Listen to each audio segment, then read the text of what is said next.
اللہ الرحمن الرحیم۔ السلام علیکم حاضرین و ناظرین، آپ دیکھ رہے ہیں ہمارا YouTube channel digital Islamic network. آج ہمارے درمیان موجود ہیں حضرت علامہ و مولانا دلاور حسین سعیدی صاحب، اور آپ کے ساتھ ہی موجود ہیں حضرت علامہ و مولانا محترم المقام منظور حسین قادری صاحب۔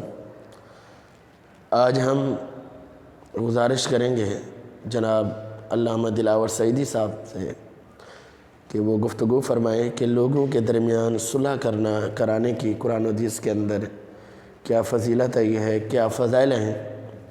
صلح کے بارے میں ارشاد کچھ فرمائیں گے۔ اللہ تبارک و تعالی سے دعا کرتے ہیں اللہ تبارک و تعالی اسی طرح ہمارے اس نیٹ ورک کو، ہماری پوری ٹیم کو دن دگنی رات چگنی ترقیاں عروج عطا فرمائے۔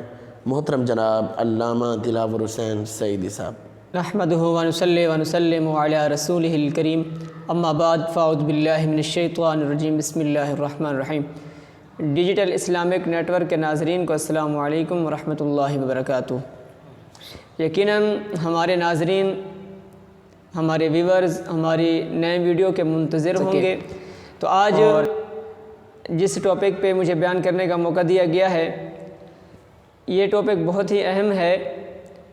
یقیناً اگر ہم اس ٹاپک کو سمجھیں اور اس پہ عمل کریں تو ہماری زندگی کے جو مسائل ہیں روزمرہ کے، گھروں کے اندر یا آفیسز کے اندر یا کسی معاملات کے اندر، جس شعبے کے اندر جو بندہ کام کرتا ہے تو وہ کامیاب ہو سکتا ہے اگر جو اس آیت پہ عمل کر لے، جو ٹاپک دیا گیا ہے اس کو سن کے عمل کریں اور ہم سب عمل کریں تو ہمارے تمام مسائل ختم ہو سکتے ہیں۔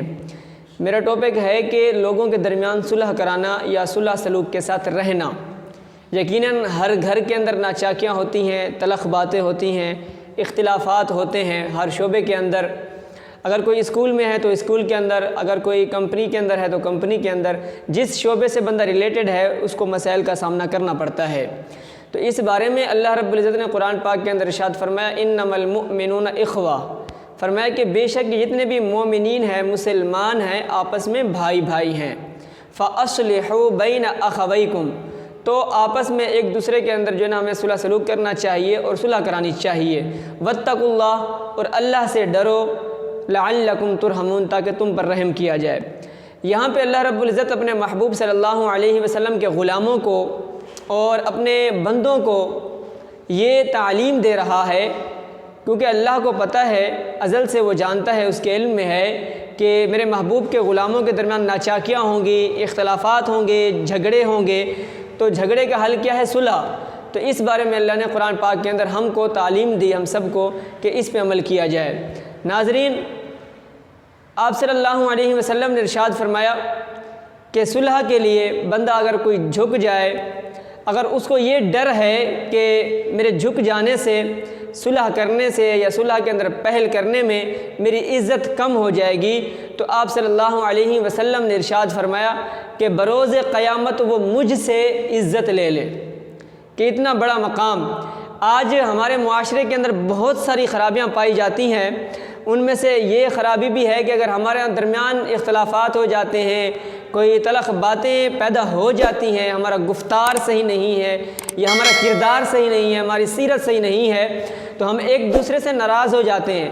ناراض ہونا یہ زندگی کا حصہ ہے، لیکن ناراضگی کو ایک طول دینا یا اس پہ ہمیشگی اختیار کرنا یہ مسلمانوں کا طرز امتیاز نہیں ہے، بلکہ جب ہمارے درمیان اختلافات ہو جائیں، ہم ایک دوسرے سے ناراض ہو جائیں، تو پھر ہمیں چاہیے کہ ہم صلح کا ہاتھ آگے بڑھائیں اور صلح کے لیے اپنے قدم کو آگے بڑھائیں، کیونکہ اس کی تعلیم ہمیں اللہ اور اس کے رسول صلی اللہ علیہ وسلم نے دی ہے۔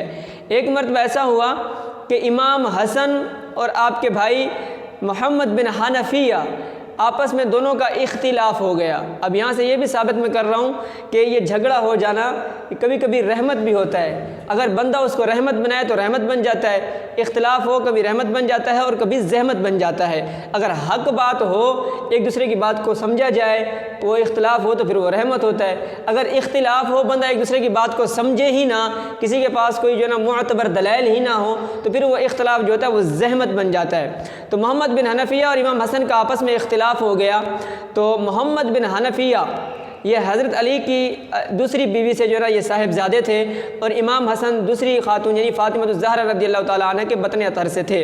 جب اختلاف ہوا تو محمد بن حنفیہ نے ایک خط تحریر کیا، ایک رکہ تحریر کیا، اور اپنے بھائی یعنی کہ امام حسن کو لکھتے ہیں کہ اے میرے پیارے بھائی، میرے بڑے بھائی، آپ جو ہے نا آپ کا اور میرا اختلاف ہو چکا ہے، آپ فاطمہ الزہرا رضی اللہ تعالی عنہ کے صاحبزادے ہیں، آپ خاتون جنت کے صاحبزادے ہیں۔ میں یہ نہیں چاہتا کہ جو ہمارے درمیان جو اختلاف ہوا ہے، میں یہ نہیں چاہتا کہ اس اختلاف کو ختم کرنے کے لیے میں صلح کا پہلا قدم اٹھاؤں، صلح کے لیے میں پہلے اپنا ہاتھ آگے بڑھاؤں۔ اگر میں صلح کے لیے اپنا ہاتھ پہلے اٹھاؤں، آپ کے لیے آگے بڑھاؤں، تو آپ کو کم ثواب ملے گا، مجھے زیادہ ثواب ملے گا، کیونکہ جو شخص صلح کے لیے پہلا قدم اٹھاتا ہے، آگے بڑھتا ہے، تو اس کو ثواب زیادہ ملتا ہے۔ تو محمد بن حنفی عرض کرتے ہیں، اے میرے پیارے بھائی جان، میں نہیں چاہتا کہ صلح کے اندر میں پہل کروں اور ثواب مجھے زیادہ ملے اور اعزاز مجھے حاصل ہو۔ میں چاہتا ہوں کہ علی کے بیٹے، خاتون جنت کے بیٹے کو یہ عظمت ملے، یہ شان ملے کہ ان کو جو ہے نا یہ وقار ملے کہ وہ صلح کے لیے آگے بڑھیں اور میرے پاس آئیں، صلح کریں اور ان کو زیادہ اجر ملے۔ جب امام حسن نے یہ خط دیکھا تو امام حسن بے ساختہ ہو گئے۔ پھر امام حسن رضی اللہ تعالیٰ عنہ وہ اپنے سر پر دستار سجانے سے قاصر رہے، آپ نے اپنے سر پر دستار نہیں سجائی۔ پھر آپ جوتے پہننے سے قاصر رہے، آپ نے جوتے نہیں پہنے، نہ دستار پہنی نہ جوتے پہنے۔ اب جلدی جلدی دوڑتے ہیں، محمد بن حنفیہ کے پاس حاضر ہو جاتے ہیں اور صلح کا پہلا ہاتھ آگے بڑھاتے ہیں۔ تو یہاں سے ہمیں یہ بھی پتہ چلتا ہے امام حسن نواسہ رسول، خاتون جنت کے صاحبزادے امام حسن امام علی مقام رضی اللہ تعالیٰ عنہ یہ بتا رہے ہیں کہ صلح کے لیے ہمیں پہل کرنی چاہیے، اور جب صلح کرنی ہے تو اس کے لیے یہ بھی نہیں دیکھنا کہ میں نے کپڑے اچھے پہن لینے ہیں، یار صبر کر لو، تھوڑا ویٹ کر لو، انتظار کر لو، بعد میں کر لوں گا، یہ کر لوں گا۔ امام حسن تعلیم دے رہے ہیں کہ دیکھو میں نے جوتا نہیں پہنا، دیکھو میں نے سر پہ دستار نہیں پہنی، جب صلح کا اتنا بڑا اعزاز ہے، اتنی بڑی شان ہے، تو پھر میں کس چیز کا انتظار کروں؟ تو آپ سوچے سمجھے بغیر آپ دوڑتے ہیں، محمد بن حنفیہ کے پاس جاتے ہیں اور صلح کا ہاتھ آگے بڑھاتے ہیں اور صلح کر لیتے ہیں۔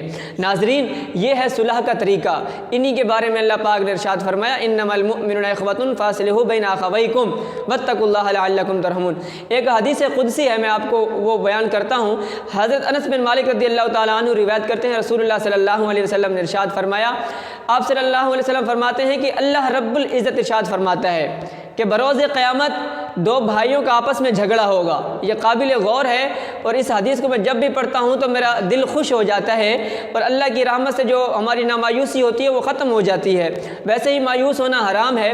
تو دو بھائیوں کا معاملہ ہوگا، ایک بھائی نے دوسرے بھائی کا حق کھایا ہوگا، دو بھائی آپس میں لڑ رہے ہوں گے، وہ کہے گا کہ مالک و مولا، دنیا کے اندر اس نے میرا حق کھایا ہے، اب جو میرے گناہ ہیں اس کے کندھوں پہ ڈالے جائیں، اس کے وزن میں ڈالے جائیں اور مجھے اجر دیا جائے۔ جب دونوں کا اختلاف ہوگا، مالک و مولا جب ان کے درمیان عدل کرے گا، انصاف کرے گا، تو اللہ رب العزت جو ہے نا، جو بھائی جس نے حق کھایا ہوگا اور جس کا حق کھایا گیا ہوگا، دونوں سے مخاطب ہو کے فرمائے گا، اللہ اس پہلے بھائی سے فرمائے گا کہ تیرا اس نے کیا حق کھایا ہے، تو اس کے بدلے میں کیا چاہتا ہے؟ تو وہ شخص کہے گا میں اس سے یہ چاہتا ہوں کہ جو اس کے پاس نیکیاں ہیں وہ مجھے دے دی جائیں، جتنے بھی نیک اعمال ہیں وہ سارے مجھے دے دیے جائیں۔ تو وہ شخص کہے گا، دوسرا اس کا بھائی، کہ مالک و مولا، میرے پلے تو کچھ بھی نہیں ہے، میرے پلے تو کچھ بھی نہیں ہے، میں اپنے اس بھائی کو کیا دوں کہ میرا جو نا یہ معاملہ ختم ہو جائے اور میں بھی جنت میں داخل ہو جاؤں؟ تو جس شخص نے جہنم میں جانا ہوگا اور جو بھائی ایک بھائی کو حق اپنا معاف نہیں کر رہا ہوگا، تو اللہ رب العزت پہلے بھائی کو جو حق معاف نہیں کر رہا، اس کو اللہ رب العزت جنت کے مناظر دکھائے گا۔ اللہ رب العزت اس کو جنت کے مناظر دکھائے گا۔ جب وہ پہلا بھائی جو حق معاف نہیں کر رہا، جب وہ جنت کے مناظر کو دیکھے گا، جنت کے اندر محلات کو دیکھے گا، جنت کے اندر وادیوں کو، نہروں کو، جھیلوں کو دیکھے گا، تو وہ عرض گزار ہوگا، مالک و مولا، یہ اتنا خوبصورت محل، یہ جنت کسی نبی کے لیے ہے کیا؟ یہ کس بندے کے لیے ہے اتنا عالی شان مقام؟ تو اللہ رب العزت فرمائے گا یہ اس شخص کے لیے ہے، بلکہ اللہ فرمائے گا یہ اس کی قیمت جو ہے نا تو بھی ادا کر سکتا ہے۔ تو پھر وہ شخص کہے گا کہ مالک و مولا میرے پاس تو کچھ بھی نہیں ہے، نیک اعمال بھی نہیں ہے، کچھ بھی نہیں ہے، تو میں اس جنت کا جو نا کیسے جو نا وہ قیمت ادا کر سکتا ہوں؟ تو اللہ رب العزت ارشاد فرمائے گا اس کی قیمت یہ ہے کہ تو اپنے دوسرے بھائی کو معاف کر دے، اپنے دوسرے بھائی سے صلح کر لے، یہ اس کی قیمت ہے۔ جب تو معاف کر دے گا، صلح کر لے گا تو میں تجھے جنت میں داخل کر دوں گا۔ اب دیکھیں کہ یہ صلح کرانا یہ اللہ کی عظیم سنت ہے۔ آج ہم دنیا کے اندر لوگوں کے درمیان صلح نہیں کراتے، ہم کہتے ہیں کہ یار یہ دو دوست، دو بھائی یا والدین کے جو بچے ہیں وہ آپس میں الگ ہو گئے ہیں تو ان کو الگ ہی رہنے دو، ہم صلح نہیں کراتے، بلکہ یہ صلح کرانا اللہ کی عظیم سنت ہے۔ بروز قیامت اللہ رب العزت کی جو رحمت ہے وہ بہانے تلاش کر کے اپنے بندوں کو جنت میں داخل کرے گی، اور اللہ رب العزت جو ہے نا بروز قیامت اپنے بندوں کی صلح کرائے گا، اور جب صلح کرا لے گا، جب ان کی صلح ہو جائے گی تو پھر ان کو جنت میں داخل فرما دے گا۔ تو آج ہمیں چاہیے کہ ہم صلح لوگوں کے درمیان کروائیں۔ ایک صلح کروانے والے کی بہت بڑی عظمت ہے، شان ہے، اور جو لوگ جب صلح کر لیتے ہیں اللہ اور اس کے رضا کی خاطر تو اللہ رب العزت انہیں بھی نعمتوں سے نوازتا ہے، ان کو اجر سے نوازتا ہے۔ اللہ رب العزت سے دعا ہے کہ اللہ رب العزت ہمیں اس دنیا کے اندر صلح سلوک کے ساتھ رہنے کی توفیق عطا فرمائے، اور صلح کرانے کی بھی ہمیں توفیق عطا فرمائے۔ وآخر دعوانا ان الحمد للہ رب العالمین۔